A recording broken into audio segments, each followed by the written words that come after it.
It is the extreme version of look ma, no hands, a dangerous trend where daredevils get their thrills by dangling from tall buildings, even skyscrapers, without a harness or a safety net. It's a viral craze, not for the faint of heart, and we're pleased to welcome for the first time on this broadcast our ABC News colleague Kirit Radia with this sign of the times.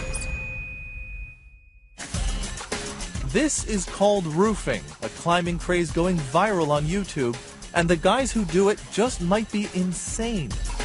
The concept is simple. Find a building, a crane, anything that's tall, and climb it. But it's what these roofers do at the top that's really crazy. Hundreds of feet up, all without a safety harness. It started in Russia and it's spreading across Eastern Europe. Climbers compete for the most views online, each video getting more and more daring.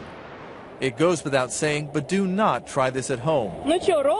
We wanted to find out just who would enjoy the vertigo-inducing effect of dangling off a tall building. Well, it turns out, these guys. Meet Vitaly and Ivan, just a couple of young, educated office workers with no fear of heights. That's Vitaly with the camera on his head, walking on the outside of a crane atop the world's tallest bridge, about the height of the Empire State Building's observation deck. No ropes, no helmets. We met them, where else, on top of what will soon be Moscow's tallest skyscraper. At the top, they were like kids in a candy store, rushing to take pictures of their feet hanging over the ledge. Ivan says he does this for the thrill of it, but also for the view. Of course, it's a great dose of adrenaline, of rush. It's the feeling of absolutely freedom. Ask Vitaly if he ever gets scared, and he has a simple answer. Нет. I'm not stupid, he says. You have to be absolutely confident in your capabilities. Roofing has gotten more and more popular in Russia.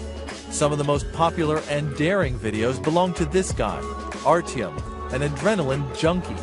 He specializes in Stalin-era skyscrapers. That's awesome. By day, he's a computer specialist, but the 21-year-old has a knack for sneaking past guards, braving rickety ladders and scaling wobbly antennas, going where no roofer has gone before. A lot of people think you're crazy. You think you're crazy? A little bit. What does your mother think about this? They say to me that I'm crazy. She screams a lot. So how do they get up there? We decided to follow Marat and Sasha, a pair of students who never climb without their cameras. We hiked up a few flights of stairs, crawled through an opening, and stepped out into the sky. Okay, it's not the world's tallest building, but even here it's clear that Marat was born to climb. In my childhood, I wanted to be a Spider-Man. The 20-year-old is actually studying law instead, but he's turned his passion for climbing into art. This photo won him a prize in a national competition. It's also won him what many roofers seek, fame. I've been to almost all these buildings. This is a dangerous sport. Earlier this year, one of Marat's friends slipped and fell to his death. He was just 18 years old. But that's not enough to stop you. After that, I decided not to do something very risky. But the danger hasn't stopped hundreds of young Russians from climbing anything they can find. For the adrenaline, for the view, for that stunt that will get everyone talking. I'm Kirit Radia for Nightline in Moscow.